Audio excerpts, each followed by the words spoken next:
एक कदम ईश्वर की ओर।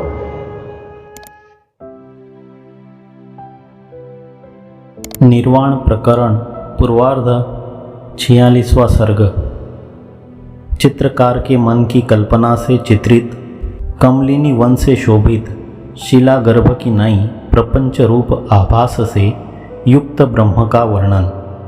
श्री रामचंद्र जी अपना उक्त बिल्वोपाख्यान का तात्पर्य ज्ञान दिखलाते हैं। श्री रामचंद्र जी ने कहा, निखिल तत्व को जानने वाले हे भगवान, अभी आपने जो बिल्वोपाख्यान कहा है उसमें बिल्व फल के रूप से महाचैतन्य घन की सत्ता का ही वर्णन किया है, ऐसा मैं समझता हूँ।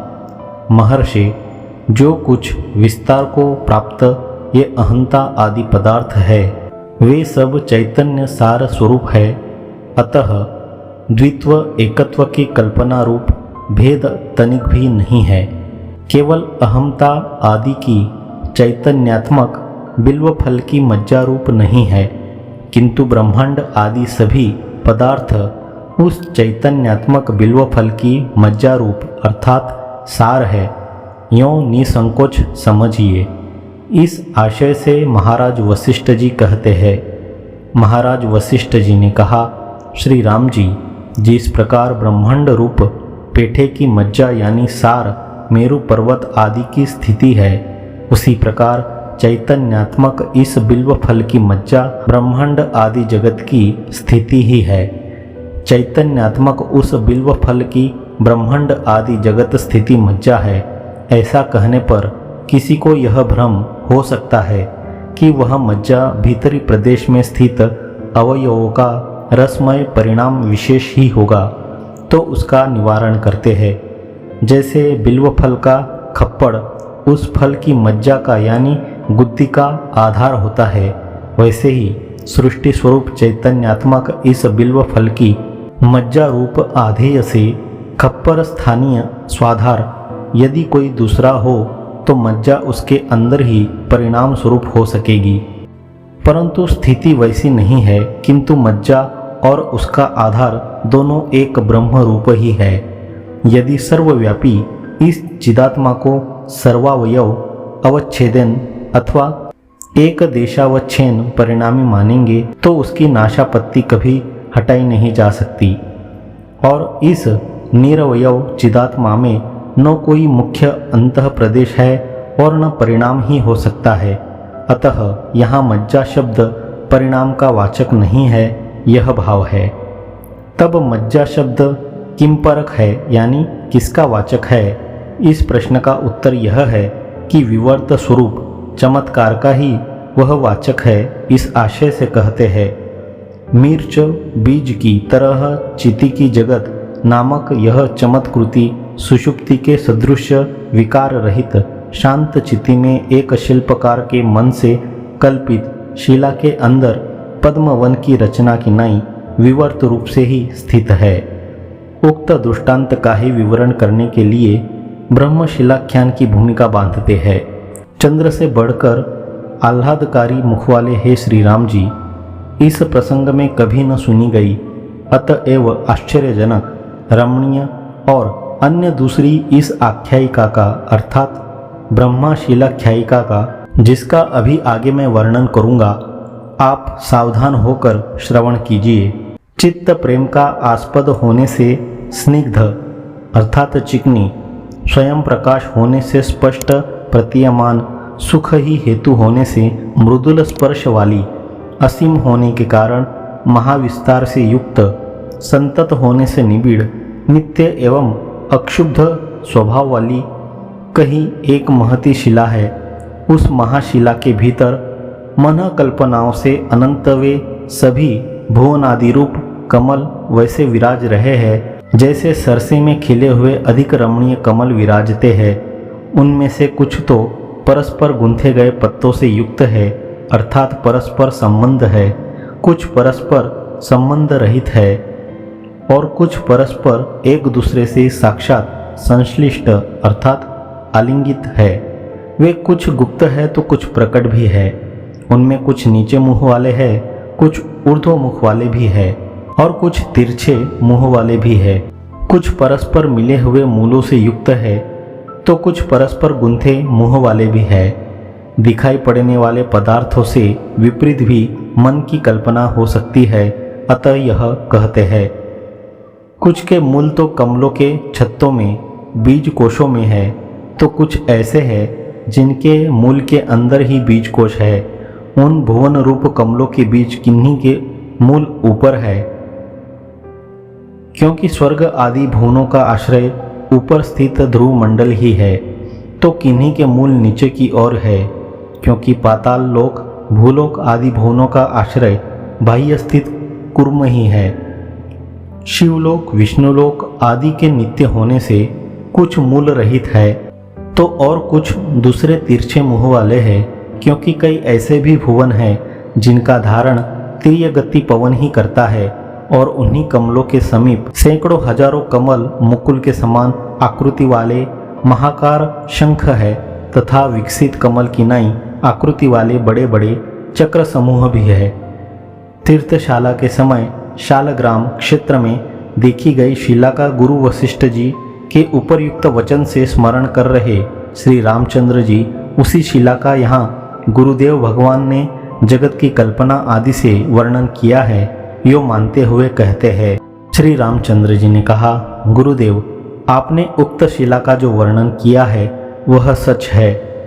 तीर्थ यात्रा के प्रसंग में शालग्राम नामक हरि के क्षेत्र में उपरयुक्त प्रकार की एक महाशिला स्थित है, जो कि पद्मवन के चिन्ह से युक्त है। वह मैंने अपनी आंखों से देखी है। दृष्टांत और दृष्टांतिक का संबंध आपने भली भांति जान लिया है, यो अनुमोदन कर रहे महर्षि वशिष्ठ जी कहते हैं। महाराज वशिष्ठ जी ने कहा, भद्र, मैंने जिस शिला का दृष्टांत दिया है वह मैंने देखी है।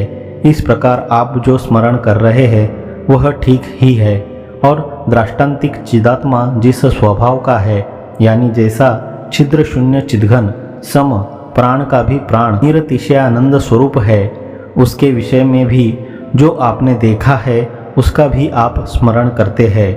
मैंने जिस शिला का दृष्टांत दिया है वह आपके द्वारा देखी गई प्राकृत शिला नहीं है, किंतु ब्रह्म की ही शिला रूप से कल्पना कर प्रथमोपदिष्ट बिल्व फल की नाई किसी अपूर्व शिला का दृष्टांत दिया है। इसलिए उपाय में तात्पर्य का विसंवाद होने पर भी उपेय में विसंवाद नहीं है, इस आशय से कहते हैं। भद्र, यहाँ पर मैंने यह कोई अपूर्व शिला ही दृष्टांत रूप से आपके समक्ष उपस्थित की है, जिसकी महाकुक्षी के भीतर यह सब प्रपंच व्यवहार काल में विद्यमान रहता है और बाद काल में अविद्यमान भी रहता है। श्री राम जी, आपसे उस चिति रूप शिला का ही मैंने कथन किया है, जिसके भीतर ये सब जगत विद्यमान है।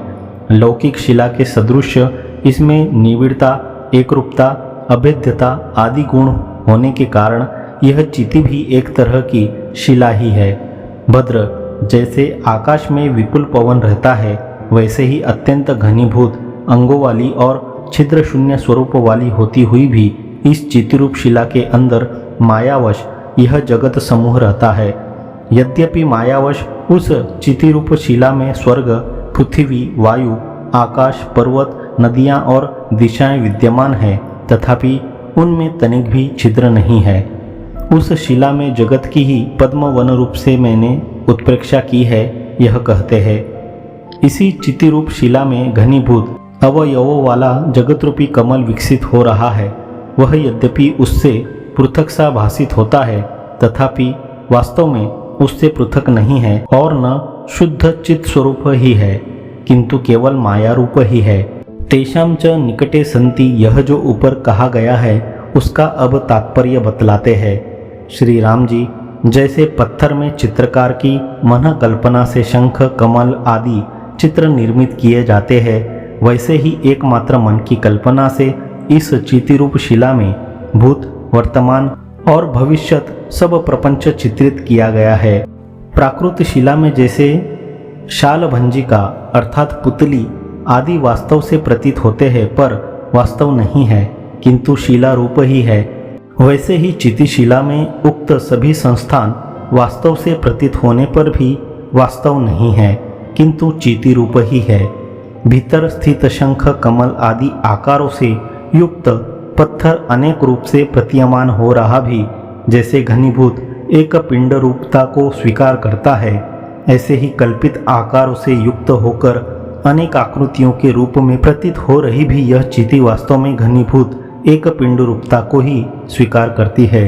जिस प्रकार पाषाण शिला के भीतर शिल्पी द्वारा लिखित कमल उस शिलाकोश से अभिन्न होने पर भी अपने परिच्छिन्न आकार से युक्त होकर उससे भिन्न सा भासता है, उसी प्रकार चिति के स्वरूप से अभिन्न होने पर भी यह सर्ग अर्थात सृष्टि उससे अन्य परिच्छिन्न आकार वाला होकर उससे भिन्न सा भासता है, वास्तव में भिन्न नहीं है। जैसे टाँकी से अर्थात पत्थर काटने की छेनी से छेदन करने के पूर्व शिला के भीतर चक्र, पद्म आदि की पंक्तियां अनभिव्यक्त अवस्था से अवस्थित रहती है, वैसे ही मन की कल्पना से पूर्व इस चिति शिला के भीतर ये जगत रूपी पंक्तियां अनभिव्यक्त अर्थात अव्याकृत अवस्था से अवस्थित है। जैसे शिला और मिर्च के रहते शिला के भीतर कल्पित पद्म लेखा की पंक्ति एवं मिर्च के भीतर स्थित तीक्ष्णता रूप चमत्कृति अर्थात कटुरस की स्फूर्ति स्वाभाविक होने से न उदित अर्थात उत्पन्न होती है और न वह अस्त अर्थात नष्ट ही होती है, क्योंकि अपने आश्रय शिला आदि की जब तक स्थिति रहेगी तब तक दोनों का न उदय ही हो सकता है और न नाश ही हो सकता है। वैसे ही उस चिति में भी यह सर्ग न उदित होता है और न अस्त ही होता है। जिस प्रकार सच्चरित्र पतिव्रता स्त्री के मन में उसका प्रिय पति सदैव रहता है अथवा बिल्व फल के अंदर मज्जा सदैव रहती है, वैसे ही इस चिति में अनंत विकारों से परिपूर्ण ब्रह्मांड समूह सदैव रहता है। भद्र ब्रह्मांड के विकार आदि चैतन्य मात्र स्वरूप है, यह कहना अर्थ शून्य है।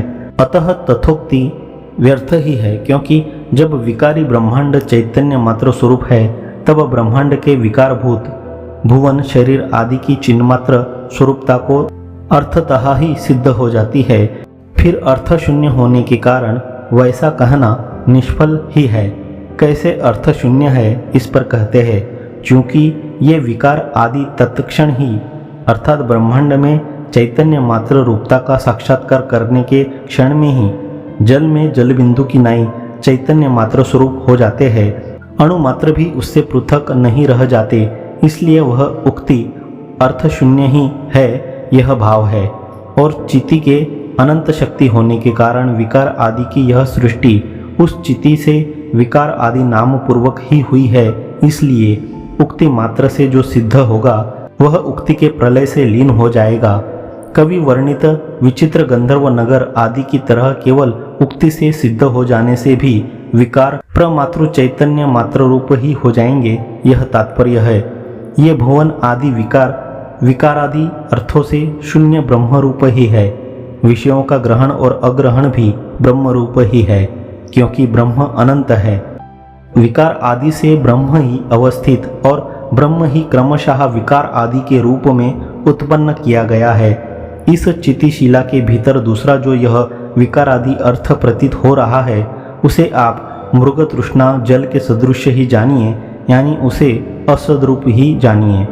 फूल से लेकर फल पर्यंत अपने कार्यों में बीज की अनुवृत्ति दिखलाई पड़ने के कारण जैसे फूल आदि बीज रूप ही होते हैं, वैसे ही सभी जगह चिति सत्ता की अनुवृत्ति दिखलाई पड़ने के कारण सब चिति स्वरूप ही है, यह कहते हैं।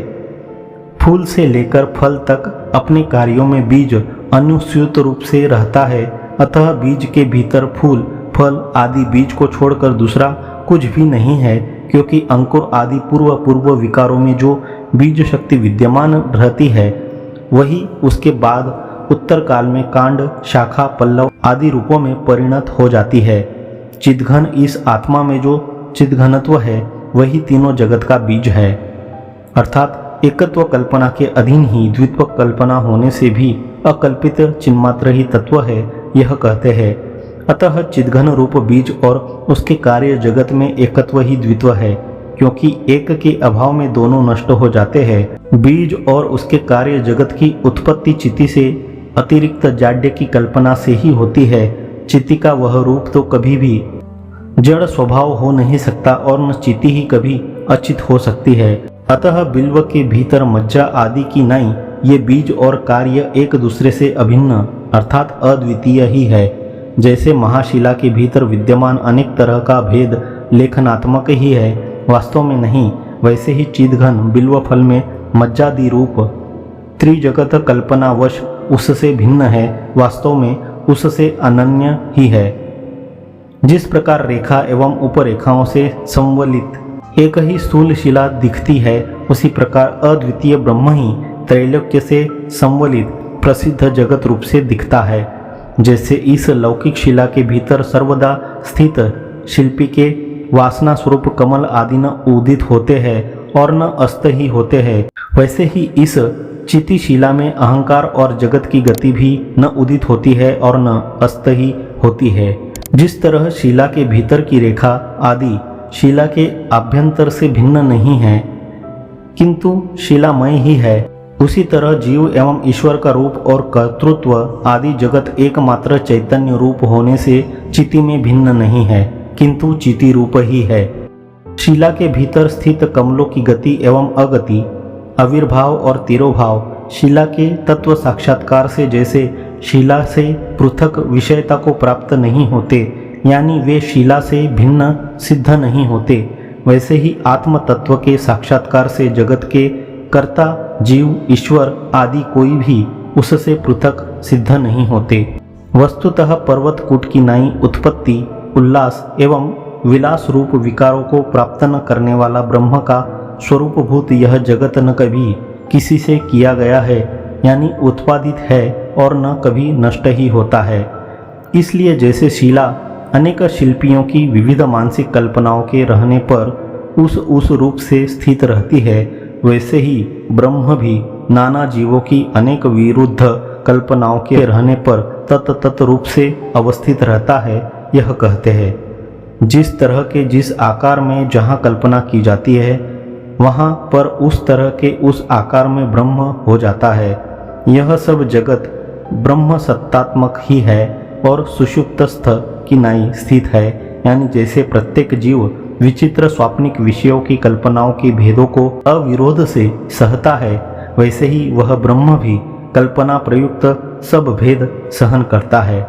प्रभुत भाव विकारों से परिपूर्ण जो यह जगत रूप महान ब्रह्म है, उसे उस प्रकार अनुन्मिषित वासना मात्र ही जानिए जिस प्रकार शिला के भीतर कमल आदि।